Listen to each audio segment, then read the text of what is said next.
సరైన వాక్యాలు సరైన సమయానికి సరైన ఉద్దేశంతో వచ్చేలాగా ఈరోజు నా గురువు గారైన హిజ్ హోలీనెస్ జయపతాక్ మహారాజుల వారు మరియు నా పరమ గురువు అయిన హిజ్ డివైన్ గ్రేస్ ఆఫ్ చరణ భక్తి వేదాంత స్వామి శ్రీల ప్రభుపాదుల వారు నా చేత ఎంత మేరను పలికిస్తారు నేను ఎంత మేరను పలుకుతాను.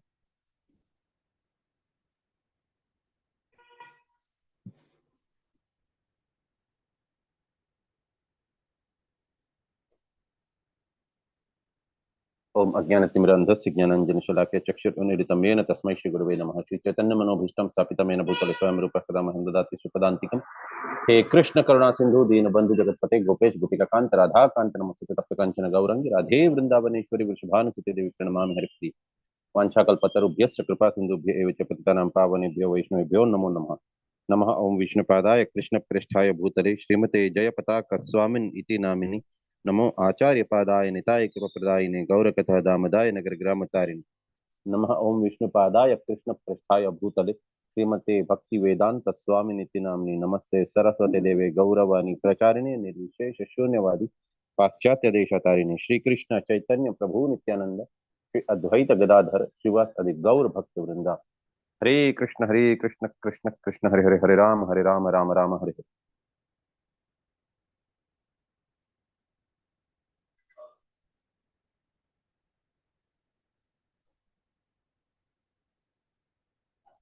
ఓం నమో భగవతే వాసుదేవాయ. ఓం నమో భగవతే ఓం నమో భగవతే వాసుదేవాయ. ఓం నమో భగవతే వాసుదేవాయ. ఓం నమో భగవతే వాసుదేవాయ. ఓం నమో భగవతే వాసుదేవాయ. నారాయణం నమస్కృత్య నారాయణం నమస్కృత్య నరం చైవ నరోత్తమం దేవీం సరస్వతీం వ్యాసం తతో జయముదీరయే.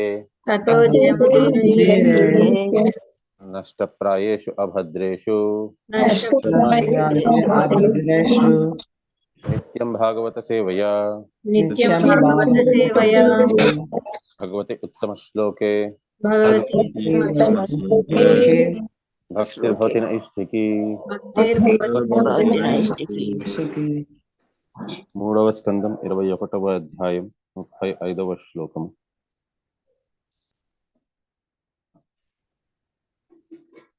అథ సంప్రస్థితే శుక్లే కర్దమో భగవాన్ ఋషిః ఆస్తే స్మ బిందు సరసి తం కాలం ప్రతిపాలయన్. Translation. Then, after the departure of the Lord, the worshipful sage Kardama stayed on the bank of Bindu Sarovara, awaiting the time of which the Lord had spoken. So, భగవంతుడు ఇప్పటిదాకా మనం చూసింది ఏంటంటే ఇక్కడ కర్దమ ముని భగవంతుడికి ప్రార్థన చేశారు. అతన్ని అన్ని రకాల ప్రార్థనలతోని భగవంతుణ్ణి సంతృప్తి పరిచారు. అతను ఎంతలాన ప్రార్థన చేశారనంటే భగవంతుడు ప్రత్యక్షమయ్యారు అతని ముందు. గరుక్మంతుడు మించి అతను వైకుంఠ లోకాల నుంచి ఎగురుకుంటూ వచ్చారు. వచ్చిన తర్వాత భగవంతుడికి ప్రార్థనలు చేశారు కర్దమముని. అయిపోయినాక అతను మంచి యోగ్యమైన వరురాల కోసం అని కూడా అడిగారు. అడిగిన తర్వాత భగవంతుడు చెప్పారు, ఈ రకంగా వారిద్దరు దంపతులకి పుట్టబోయేవారు భగవంతుడే అని. సో కపిలముని అతను సాంఖ్యయోగము చెప్పబోతారు అని అన్నారు. సో కపిలముని కూడా ఇద్దరు ఉన్నారు. ఒక కపిలముని దేవహుతి మరియు కర్దమముని యొక్క పుత్రుడు. ఇంకొక కపిలముని వేరే, అతను కూడా సాంఖ్యం చెప్పారు, కానీ అది యోగము కాదు. సో ఈ కపిలముని సాంఖ్య యోగము చెప్పబోతారు అని చెప్పనన్నారు. సో వారి వల్ల వీరందరికీ కూడా మోక్షము భగవంతుని యొక్క పాద పద్మములు అనేది లభిస్తుందని అన్నారు. సో అది చెప్పిన తర్వాత వారు మళ్ళీ గరుడు వారి మీద అతను మళ్ళీ గరుడ గమనులయ్యి తను తిరిగి తన లోకానికి వైకుంఠ లోకానికి వెళ్ళిపోయారు. సో ఈ రకంగా రెక్కలు ఎప్పుడైతే ఇతను గరుక్మంతుల వారు ఎప్పుడైతే తన రెక్కల్ని ఫ్లాపింగ్ చేస్తున్నో అప్పుడు దాని నుంచి సామవేదము వస్తూ ఉండింది. సామవేదం యొక్క సారాంశమైన హరే కృష్ణ మహామంత్రము అది వస్తూ ఉండింది. సో ఇది చూసిన తర్వాత ఈ రకంగా వారందరూ కూడా భగవంతుడిని చూశారు వారు. అండ్ భగవంతుడు గోలోకం నుంచి వచ్చారు అనేది కూడా దీన్ని బట్టి మనకు తెలుస్తుంది. సో నిన్న మనం ఇంకొకటి కూడా చూసాము.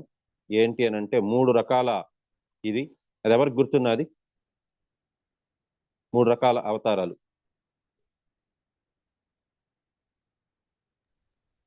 హరే కృష్ణ. స్వాంశరూపము ప్రభుజీ, స్వాంశరూపము, స్వాంశము, ఇంకా శక్తి రూప, శక్తి అంశాలు, కళావతారము, ఇంకా విభిన్నాంశములు, విభిన్నాంశము. వివిధ అంశము. కరెక్ట్, విభిన్నాంశము. సో అన్నిటికంటే ముందు వచ్చేది స్వాంశము. స్వాంశం అంటే ఎగ్జాంపుల్ కూడా చెప్పున్నారు. బలరాముల వారు స్వాంశము. ఎందుకు బలరాముల వారు స్వాంశం అన్నారు? ఆయన దాంట్లోంచే కదా వచ్చారు. భగవంతుడి యొక్క మొదటి అంశం బలరాముడు. దాని తర్వాత కళాంశం అంటే స్వాంశ యొక్క విస్తరణ ప్రభుజీ. Perfect example సంకర్షణుడు. సంకర్షణలు వారంతా కూడా కళాంశము. మరి విభిన్న అంశం అంటే జీవులందరూ కూడా విభిన్న అంశములు. సో ఈ రకంగా చెప్పున్నారు. సో ఈ రకంగా అన్ని ప్రార్థనలు అయిపోయిన తర్వాత భగవంతుడు వెళ్ళిపోయారు. ఇప్పుడు కర్దమముని ఇంకొకటి ఏంటంటే బిందు సరోవరం అనేది ఎక్కడ ఉంది? అది దాని చుట్టుపక్కల ఏమున్నది? బిందు సరోవరంకి చుట్టుపక్కల సరస్వతి నది ఉంటుంది. సో ఆ బిందు సరోవరం దగ్గర అతను కర్దమముని అక్కడే ఉండి ఆ కాలం ఏదైతే భగవంతుడు ముందుగా చెప్పారో ఆ కాలం కోసమని ఎదురు చూస్తున్నారు. అతను ఎప్పుడెప్పుడు వారికి ఆ కొడుకు పుడతాడా, అసలు పెళ్లి ఎప్పుడు అవుతుందా అనేసి అని. పెళ్ళైన తర్వాత పెళ్లి ఉద్దేశం కూడా ఏంటి అని అంటే భగవంతుడు వారికి పుత్రుడుగా పుడతారు కాబట్టి ఎదురు చూస్తున్నారు. 36వ శ్లోకం.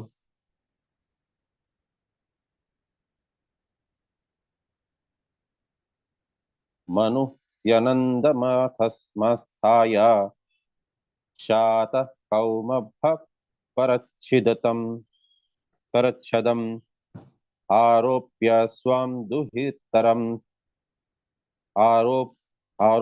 స్వాం దుహితరం సా భార్య పర్యటన్ మహీం. Translation: Swayambhuva Manu with his wife mounted his chariot, which was decorated with golden ornaments. Placing his daughter on it with them, he began traveling all over the earth. Purport by Srila Prabhupada. Jai Srila Prabhupada. The Emperor Manu, as the great ruler of the world, could have engaged an agent to find his suitable husband for his daughter.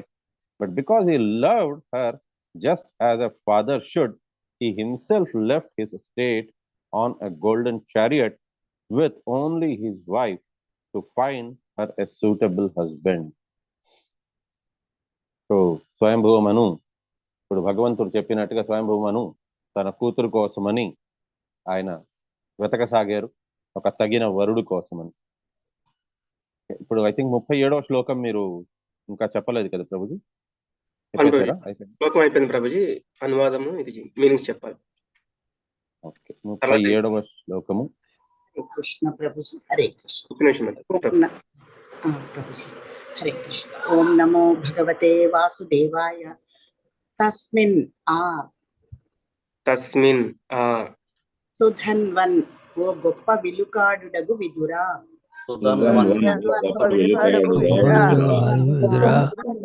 అహని రోజునని భగవానుడు యత్ ఏదైతే సమాదిశత్ పలికెనో ఉపాయత్ చేరిరి. ఆశ్రమ పదం ఆశ్రమమును మునేహే ముని యొక్క శాంత పూర్తి కావించను. వ్రతస్య వ్రతములను తత్ అవి తత్తవి అవి అని ట్రాన్స్లేషన్. ఓ విదుర, భగవానుడి తెలిపిన నాటికే తన వ్రతములను పూర్తి చేసినట్టి ఆ ముని ఆశ్రమమునకు వారు చేరిరి. ఓ విదుర, ఓ విదురా విదురా భగవానుడు తెలిపిన నాటికే భగవానుడు తెలిపిన నాటికి నాటికే తన వ్రతములను పూర్తి చేసినట్టి వ్రతములను పూర్తి చేసినట్టి ఆ ముని ఆశ్రమమునకు వారు చేరిరి. ఆ ముని ఆశ్రమమునకు వారు చేరిరి. హరే కృష్ణ. ధన్యవాదాలు ప్రభుజీ. హరే కృష్ణ. సెల్ఫ్ ఎక్స్ప్లెనేటరీ ఇది. సో ఏ రకంగా అయితే భగవంతుడు చెప్పారో అదే రకంగా వారు ఆఖరికి స్వయంభవమను వెతుక్కుంటూ ఆ ముని ఆశ్రమానికి వచ్చారు. 38, 39వ శ్లోకం ఎవరైనా చెప్పండి. హరే కృష్ణ ప్రభుజీ, నేను చదువుతాను. యస్మిన్ భగవతో నేత్రాత్ న్యపతన్నశ్రుబిందవః కృపయా సంపరీతస్య ప్రపన్నేర్పితయా వృషం తద్వే బిందు సరో నామ సరస్వత్యా పరిప్లుతం పుణ్యం శివామృత జలం మహర్షి గణ సేవితం. యస్మిన్ భగవతో నేత్రాత్ నేత్రాత్ న్యపతన్నశ్రుబిందవః పతన్ కృపయా సంపరీతస్య నేర్పితయా వృషం తద్వై బిందు సరో నామ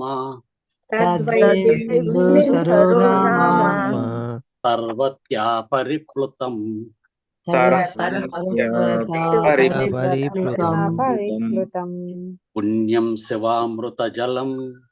పుణ్యం శివామృత జలం మహర్షి గణ సేవితం. యస్మిన్ భగవతో నేత్రాత్ న్యపతన్నశ్రుబిందవః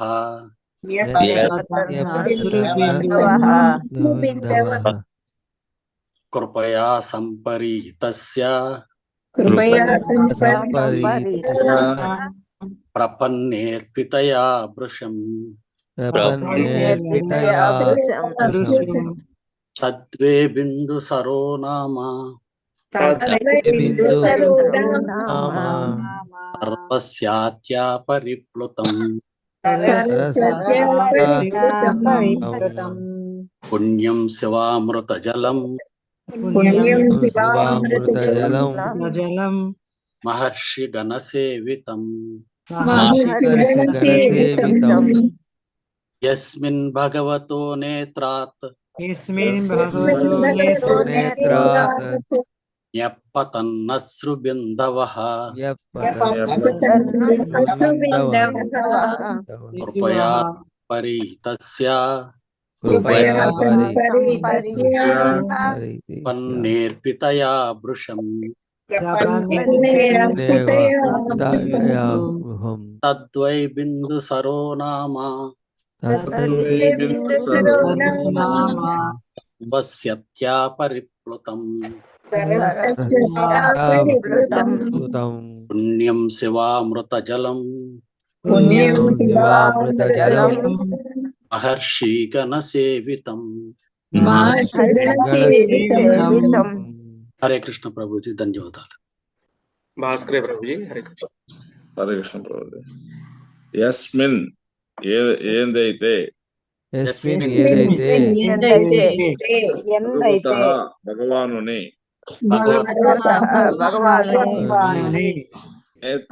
నేత్రముల నుండి పతన్ రాలినవి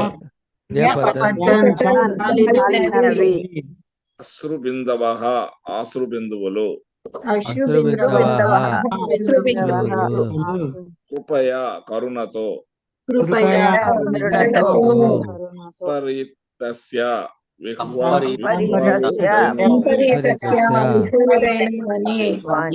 ప్రపన్నే శరణాగతుని అనగా కర్తముని ఎడ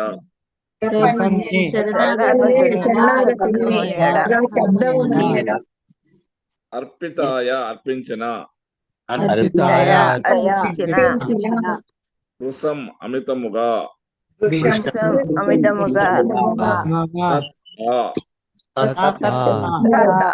వై నిక్కముగా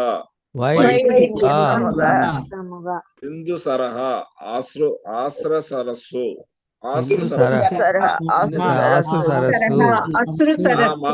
పిలువబడినది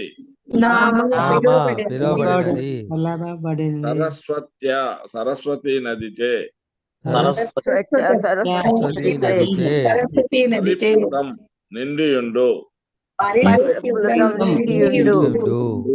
పుణ్యం పవిత్రము శివ మంగళకరము అమృత అమృతము జలం నీరు మహారుషి మహారుషుల గణ గణముచే సేవితం సేవింపబడునది సరస్వతి నదీ జలములచే నిండియుండు పవిత్ర బిందు సరోవరము ఉన్నతులకు మునిగణమునకు ఆశ్రయమై ఉన్నది. దాని పవిత్ర జలము మంగళకరమే కాక అమృతం వలె మధురమును అయ్యి ఉండును. తన రక్షణమును కోరిన కర్దముని ఎడ అమిత కరుణతో విహ్వాలుడైనప్పుడు భగవానుని నేత్రముల నుండి ఆశ్రబిందువులు అచ్చట రాలినందున అది బిందు సరోవరమని పిలువబడినది. సరస్వతి నదీ జలములచే నిండి ఎండు పవిత్ర బిందు సరోవరము ఉన్నతులకు మునిగణమునకు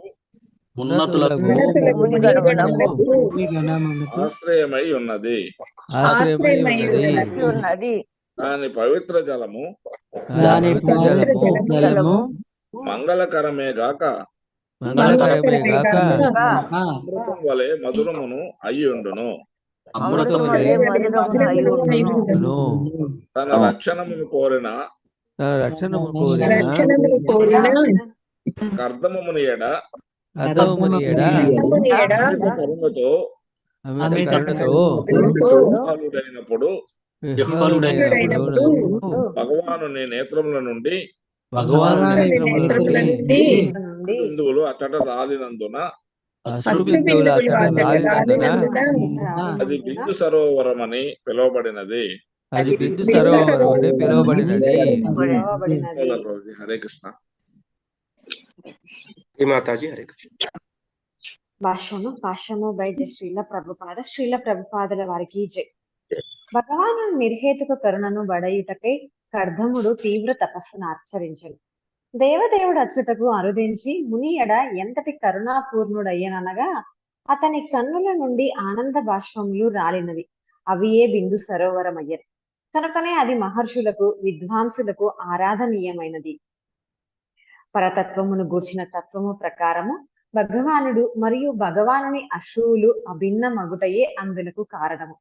కాని ప్రొటనవేలి నుండి జాలువారిన శ్వేత బిందువులు పవిత్ర గంగానది అయినట్లుగా భగవానుని దివ్య నేత్రముల నుండి కురిసిన అశ్రువులు బిందు సరోవరమయ్యను. రెండును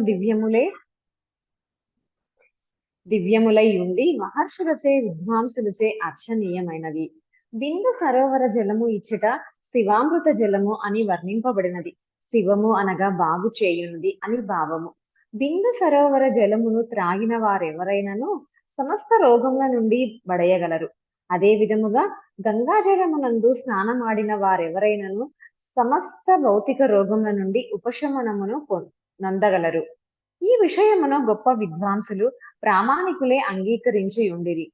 పతనము చెంది ఉన్నట్టి ఈ కలియుగమునందు నేటికిని జనులు అట్లు కావించుచున్నారు. ధన్యవాదములు ప్రభుజీ. హరే కృష్ణ. హరే కృష్ణ. సో మామూలుగా ఒక తెలుగులోననే కాదు సంస్కృతం ఇది యాక్చువల్గా. సో తుంగాపానం గంగా స్నానం అంటారు. అంటే ఏంటంటే తుంగా నది నీళ్లు అంత పవిత్రంగా అంత తీయగా ఉంటుంది, గంగా నది స్నానం అంత అద్భుతమైనదండి.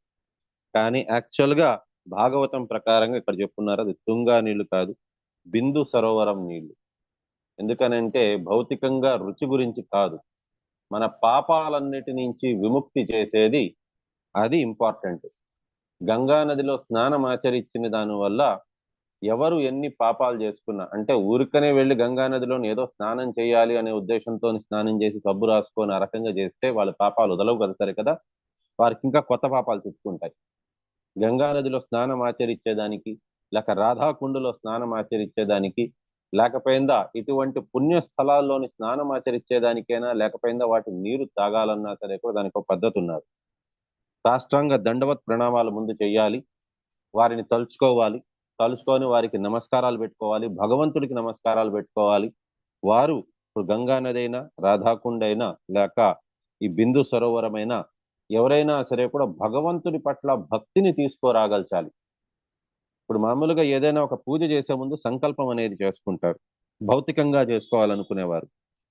సో సంకల్పం అనేది ఏంటి అని అంటే ధనం కావాలని, పుత్రుడు కావాలని, ధనం దేహి పుత్రం దేహి అలాంటివి ఏదో ప్రార్థన చేసుకుంటూ సంకల్పం చేసుకుంటూ చేస్తారు. కానీ భగవంతుడి కోసం అనేసి ఎప్పుడైతే, భగవంతుడు అంటే కృష్ణుడు మాత్రమే, కృష్ణుడికి మాత్రం ఎప్పుడైతే మనం ప్రార్థన చేస్తామో అక్కడ కూడా సంకల్పం చేసుకోవాలి. సంకల్పం ఏంటి అని అంటే కృష్ణుడి పట్ల భక్తి కావాలి అని, ప్రేమ కావాలి కృష్ణుడి పట్ల.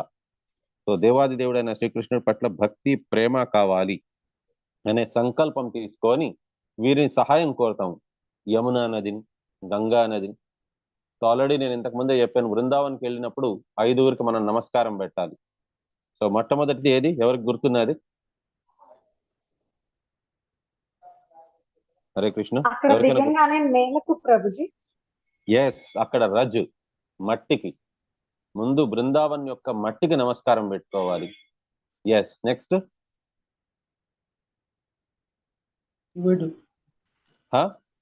శివుడు. నెక్స్ట్ మాతాజీ సెకండ్ ఒకరు ఉన్నారు.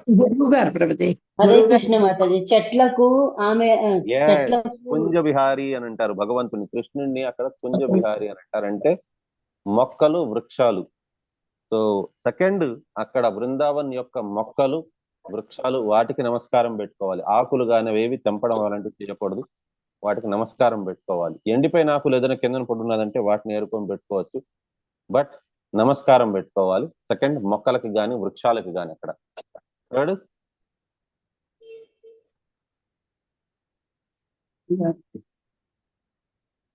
బ్రజవాసీలు, అక్కడ ఉండే బ్రజవాసీలకి కాళ్ళకి నమస్కారం పెట్టాలి. 4 యమునా నది, అక్కడ యమునా నదికి సాష్టాంగ దండవత్ ప్రణామాలు పెట్టాలి, ఆచమనం చేయాలి అక్కడ నీళ్లతోని. దాని తర్వాత వారికి ప్రార్థన చేసుకోవాలి. 5 అక్కడ ఉండే గోపేశ్వర మహాదేవ్ శివుడికి. అండ్ వీరు 5గురు అయిపోయినాక నెక్స్ట్ అందరికంటే వీరందరిది అయిపోయినాక నెక్స్ట్ ఇమ్మీడియట్ గా చేసుకోవాల్సిన ప్రార్థన శ్రీల ప్రభుపాదుల వారికి. అక్కడ సమాధి ఉన్నది శ్రీల ప్రభుపాదుల వారిది ఇస్కాన్ కృష్ణ బలరాం మందిర్లోని. సో ఆ కృష్ణ బలరాం మందిర్లోని శ్రీల ప్రభుపాదుల వారికి నమస్కారం చేసుకోవాలి. ఎందుకంటే మనకు వచ్చే భక్తి అంతా కూడా శ్రీల ప్రభుపాదుల వారి వల్లనే. సో కాబట్టి శ్రీల ప్రభుపాదుల వారికి నమస్కారం పెట్టుకోవాలి. సో నెక్స్ట్ అది అయిపోయినాక మనం నమస్కారం పెట్టుకోవాల్సింది మన గురు బృందానికి, లైక్ షడ్ గోస్వాములు వారందరూ, స్టార్టింగ్ ఫ్రమ్ రూప గోస్వామి. శ్రీల రూప గోస్వామి సమాధి నుంచి తీసుకొని ఒక్కొక్కరికి నమస్కారం పెట్టుకోవాలి, షడ్ గోస్వామిది. దాని తర్వాత మనం నెక్స్ట్ నమస్కారం పెట్టుకోవాల్సినది మనం ఆ 3 మందిరాలు ఏవైతే ఉన్నాయో బృందావన్లోని ముఖ్యమైన 3 మందిరాలు. సో ఆ ముఖ్యమైన 3 మందిరాలకి నమస్కారం పెట్టుకోవాలి. సో ఈ రకంగా బృందావన్ పరిక్రమ అనేది చేసుకోవాలి. బృందావన్ రజ్ భూమికి ఎప్పుడైతే దీనికి బ్రజ్ భూమికి చేరుకున్నామో అప్పటి నుంచే చెప్పులు తీసేయడం అనేది ఉత్తమమైనది. కానీ ఒకవేళ మీరు చెప్పులు లేకుండా మీకు కాటం లేదు అని అంటే చెప్పులు వేసుకొని ఉండడం అనేది పర్వాలేదు. కానీ బెస్ట్ ఏమంటే చెప్పులు లేకుండా ప్రదక్షిణ చేయడం. సో అది. సో ఆ రకంగానే మనం గంగా నదికి కానీ, లేకపోయిందా రాధాకుండ కానీ, లేకపోయిందా బిందు సరోవరం కానీ నమస్కారం పెట్టుకునేది ముందు ఆ రకంగా నమస్కారం పెట్టుకొని ఆచమనం చేసుకొని దాని తర్వాత ఆ నీళ్లని గంగా నది అటువంటి వాటికైతే స్నానం చేయాలి. బిందు సరోవర నీళ్లు తాగినంత మాత్రంతే వాళ్ళకి ఏమవుతుందని అంటే వారి భౌతికమైన వారి ఆలోచనలు అవన్నీ కూడా తొలగిపోయి వారికి ఆధ్యాత్మికమైన ఆలోచనలు వస్తాయి. సో అందుకోసమని బిందు సరోవర నీరు తాగిన ఎడల వారికి ప్రతి ఒక్కరికి భక్తి అనేది వస్తుంది. సో సంకల్పంతోని ఆ భక్తి కోసం అనేసి మాత్రమే, అంతేగాని భౌతికమైన విషయవాంఛలతోని కాదు. ఎందుకు భౌతికమైన విషయవాంఛలతో ధనం కావాలి స్వామి అని చెప్పని అక్కడ నీళ్లు తాగితే కుదరదు. లేకపోయిందా నాకు ఇంకేదైనా భౌతికమైనది కావాలని చెప్పి గంగా నది స్నానం ఆచరిస్తే కుదరదు. ఎందుకంటే ఇక్కడ క్లియర్ కట్ గా చెప్పున్నారు మనకి శ్రీమద్ భాగవతంలోని ఏంటి అని అంటే భవబంధనాల నుంచి మనకి విముక్తిని చేస్తుంది అని. ఇది మనకి బిందు సరోవర నీళ్లు తాగినా లేకపోయిందా గంగా నది స్నానం చేసినా భౌతికమైన భవబంధనాల నుంచి మనకి విముక్తి చేస్తుంది అని చెప్పారు. మళ్ళీ అదే కోరుకుంటూ వెళ్తే మనకి విముక్తి చేసినట్టు అవ్వదు, ఫలించదు. కాబట్టి సంకల్పం అనే దాంతో పాటు మనం చేసుకోవాలి. భవబంధనాల నుంచి మనకి విముక్తి చేయాలి, అది మోస్ట్ ఇంపార్టెంట్. ఎందుకంటే ఎన్నో జన్మల తర్వాత వచ్చింది మానవ జన్మ. ఈ మానవ జన్మని ఉపయోగపరచుకోవాలి. కాబట్టి నెక్స్ట్ టైం ఎవరైనా గంగా నది దగ్గరికి వెళ్తున్నారు అని అంటే, స్నానం ఆచరించాలనుకుంటున్నారంటే గంగా నదికి నమస్కారం పెట్టుకొని వారికి ఆచమనం చేసుకుంటూ మనం చెప్పాలి, సంకల్పించుకోవాల్సింది ఏంటి అని అంటే స్వామి నాకు భవబంధనాల నుంచి నాకు విముక్తినివ్వండి, దేవాది దేవుడైన కృష్ణుడి పట్ల భక్తిని ప్రేమని నాకు ప్రసాదించండి అనేది ఆ రకంగా ప్రార్థన చేసుకుంటూ నేను మరణ సమయంలోని కూడా నేను భగవంతుణ్ణే నేను తలుచుకోగలచాలి, కృష్ణ నామాన్ని నేను జపించగలచాలి, కృష్ణుడిని నేను చూడగలచాలి, సంకీర్తన చేస్తూ నా ప్రాణం పోగలచాలి, నా గురువు ముఖంగా గురువు యొక్క పాద పద్మములను నేను చూస్తూ నా ప్రాణం నాకు పోగలచాలి అనేది ఈ రకంగా ప్రార్థన చేసుకోగలిస్తే అది ఉత్తమమైన ప్రార్థన. ఇటువంటి ప్రార్థనలు ఫలిస్తాయి. అటువంటి బిందు సరోవరం లాంటి ఆ పుణ్యస్థలమైన ఆ పుణ్య నీటిని మనం తాగుతున్నప్పుడైనా సో ఆర్ గంగా నది లాంటి పవిత్రమైన వాటిని నీటితోని మనం స్నానం చేస్తున్నా సరే కూడా ఈ రకమైన ఆలోచనలతోని మనం చేస్తే అది ఉత్తమమైనది. ఓకే, 40వ శ్లోకం ఎవరైనా చదవండి.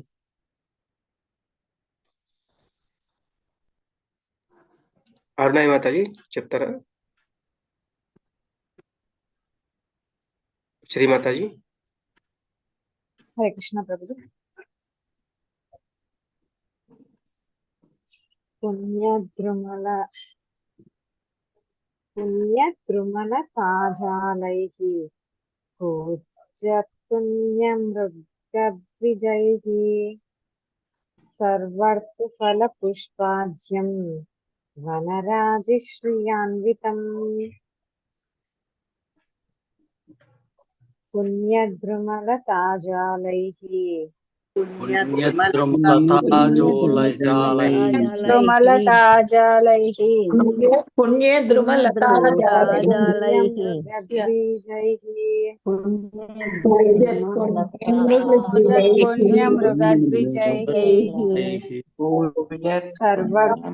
సర్వఫల పుష్పాఢ్యం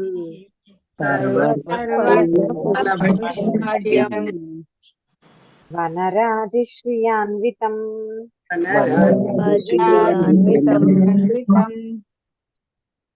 పుణ్యద్రుమలతాజాలైః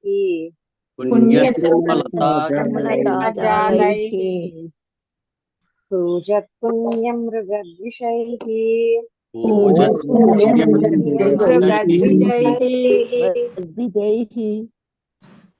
సర్వార్థఫల పుష్పాఢ్యం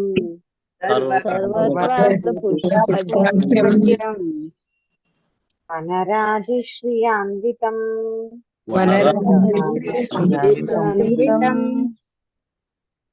పుణ్యద్రుమలతాజాలైః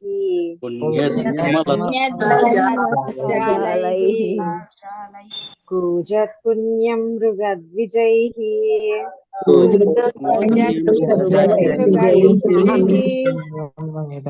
సర్వార్థఫల పుష్పాఢ్యం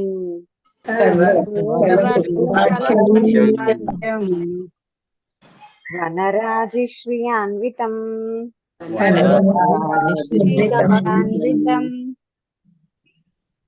హరే కృష్ణ. అరుణాయి మాతాజీ, నీరజ మాతాజీ. హరే కృష్ణ ప్రభుజీ. పుణ్యద్రుమలతాజాలై పూజత్ పుణ్యం మృగద్విజై సర్వత్తు ఫల పుష్పాఢ్యం వనరాజి శ్రియాన్వితం. హరే కృష్ణ ప్రభు. హరే కృష్ణ ప్రభుజీ. ఓం నమో భగవతే వాసుదేవాయ. పుణ్యద్రుమలతాజాలై కూజత్ పుణ్యం మృగద్విజై సర్వర్థు బల పుష్పాఢ్యం వనరాజశ్రియాన్వితం. హైమావతి మాతాజీ శ్లోకం చదివి మీనింగ్స్ హరే కృష్ణ ప్రభు. పుణ్యద్రుమలతాలాజై పుణ్యమృగద్విజై సర్వత్తు ఫల పుష్పాఢ్యం వనరాది శ్రియాన్వితం. పుణ్యములగు పుణ్యములగు ధ్రుమ వృక్షముల యొక్క లతల యొక్క జాలైహి సమూహముచే పూజత్ పోతలు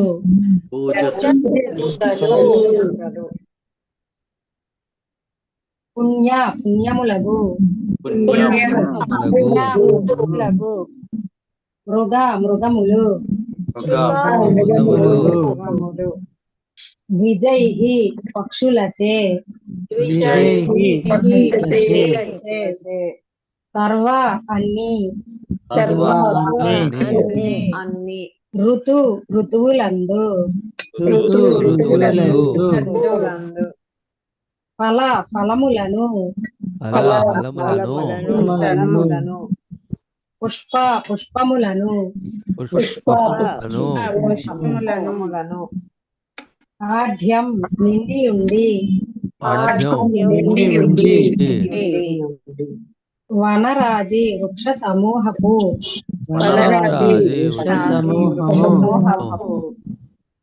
ప్రియా సౌందర్యముచే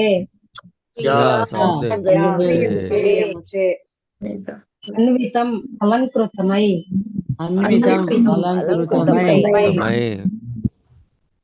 అన్ని ఋతువులకు చెందిన ఫలపుష్ప భరితమైనవియు పలు విధములకు ధ్వనుల చేసేటి పుణ్యములకు మృగములకు పక్షులకు ఆశ్రయము నసుననియు నగు పుణ్య వృక్ష సమూహముచే ఆ సరోవర తటము పరివృత్తమై ఉంది. వన వృక్ష శోభచే అది అలంకృతమై కనపట్టేది. అన్ని ఋతువులకు చెందిన ఫలపుష్ప భరితమైనవియు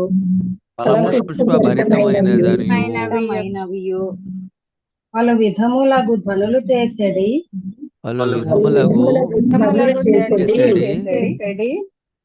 పుణ్యములకు మృగములకు పక్షులకు ఆశ్రయము నసగుననియు నగు పుణ్య వృక్ష సమూహముచే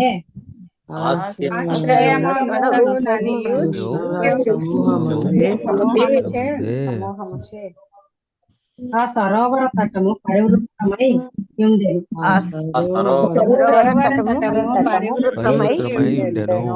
ఉండెను. వనవృక్ష శోభసే అది అలంకృతమై కనపట్టెను.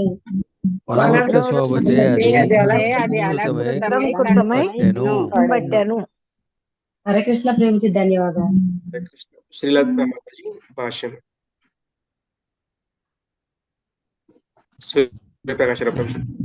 హరే కృష్ణ. భాష్యం బై శ్రీల ప్రభుపాదుల వారికి జై. బిందు సరోవరము పుణ్యమగు వృక్షములతోనూ పక్షులతోనూ పరిపూత్రమై ఉన్నట్టుగా ఇచ్చట తెలుపబడినది. మానవ సమాజమునందు పుణ్యాత్ములు పాపాత్ములు అనేది ఇరు తరగతులు మానవులు ఉన్నట్టుగా వృక్షములు పక్షులు ఎందు కూడా పుణ్యములైనవి పాపములైనవి కలవు. చక్కని పండ్లతోనూ గాని పుష్పములతో గాని కలిగి ఉండని వృక్షములు పాపయములుగా పరిగణించబడును. కాకుల వంటి అసహ్యకర పక్షులు కూడా పాపభూయిష్టముగా పరిగణించబడును. బిందు సరోవరపు పరిసర ప్రాంతమునందు పాపమయ వృక్షములు గాని పక్షి గాని ఒక్కటి కూడా లేదు. ప్రతి వృక్షము ఫలపుష్పాదులను కలిగి ఉండెను.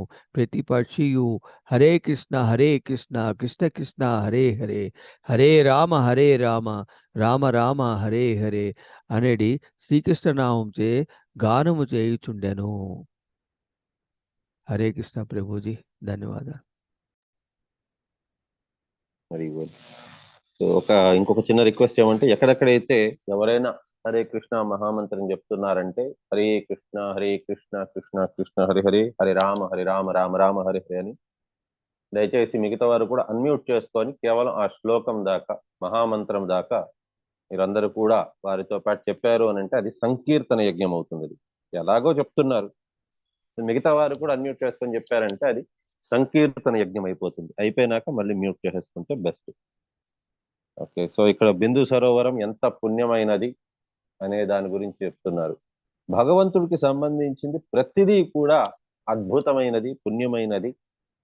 సో అది అందరికీ కూడా మంచి చేకూర్చేది. సో కాబట్టి మంచి చేకూర్చే దానితో పాటు దాని సూచనలు కూడా అంత మంచిగానే ఉంటుందన్నమాట. సో మనకి భగవంతుడి యొక్క సంబంధించినది అని అంటే మనకి ఎలా తెలుస్తుంది అని అంటే, అక్కడంతా కూడా వివిధ రకమైన పుష్పాలతో కూడిన పువ్వులు ఉంటాయి, అంటే పుష్పాలతో కూడిన మొక్కలు ఉంటాయి, పళ్ళుతో నిండున్న మొక్కలు, చెట్లు అవంతా ఉంటాయి. అండ్ అక్కడ ఉండే పక్షులు, మృగాలు అవన్నీ కూడా చాలా అద్భుతంగా ఉంటాయి. సో ఇప్పుడు కొన్ని అపవిత్రంగా ఉండే కొన్ని ఇవి ఉంటాయి. సో పక్షులు అవంతా కూడా ఇక్కడ చెప్పున్నారు, కాకులు అటువంటివి. సో అటువంటివి అక్కడ ఉండవు. మీరు అందుకోసమనే పుణ్య ప్రదేశాలు మీరు చూసారంటే అక్కడ మీకు కాకులు కనిపించవు. లైక్ ఫర్ ఎగ్జాంపుల్ మనకి దేంట్లోని అహోబిలం అనేసరి నరసింహస్వామి ఆవిర్భవించిన క్షేత్రం. అక్కడ ఒక్క కాకి కూడా అక్కడ దగ్గరలోని విహారం అనేది చేయదు, అక్కడ ఉండదు, ఒక్క కాకి కూడా ఉండదు. సో అంత పవిత్రమైన స్థలం అది. సో అక్కడంతా కూడా ఎంత అద్భుతంగా ఉంటుందనంటే ఆ వనరులవంతా కూడా మనకి పువ్వులు, సువాసన విరజల్లే పువ్వులు అలాంటివి ఉంటాయి. అండ్ మొక్కలు, చెట్లు అవంతా కూడా పళ్ళతో నిండి ఉంటుంది. అటువంటి క్షేత్రం అది. సో ఈవెన్ అయోధ్య నగరం తీసుకోండి, లేకపోయిందా శ్రీరామచంద్ర ప్రభు పుట్టిన ప్లేసు. అండ్ మథుర బృందావనం తీసుకోండి, ఆ వనాలన్నీ కూడా అద్భుతంగా ఉంటాయి. మీకు అద్భుతమైన వాసనలు వస్తూ ఉంటాయి, ఆ తులసి సుగంధం అనేది వస్తుంది. అందుకోసమనే మీకు బృందావన్, బృందా అంటే తులసి, బృందాదేవి. సో తులసి వనం అదంతా కూడా. సో అంత అద్భుతంగా ఉంటుంది.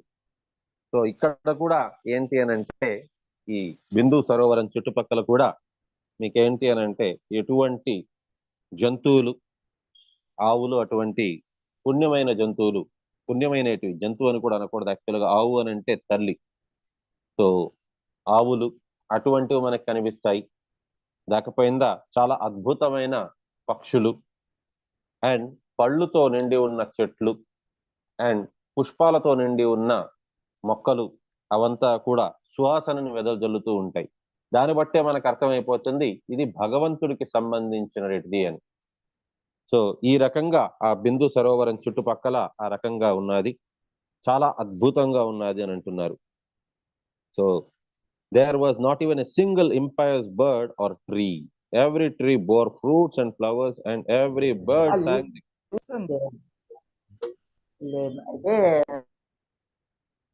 bird sang the glories of the Lord. So ప్రతి ఒక్క పక్షి కూడా అక్కడ పాడేది ఏంటి అని అంటే ఒకటే ఒకటి, హరే కృష్ణ కృష్ణ కృష్ణ హరే హరే, హరే రామ హరే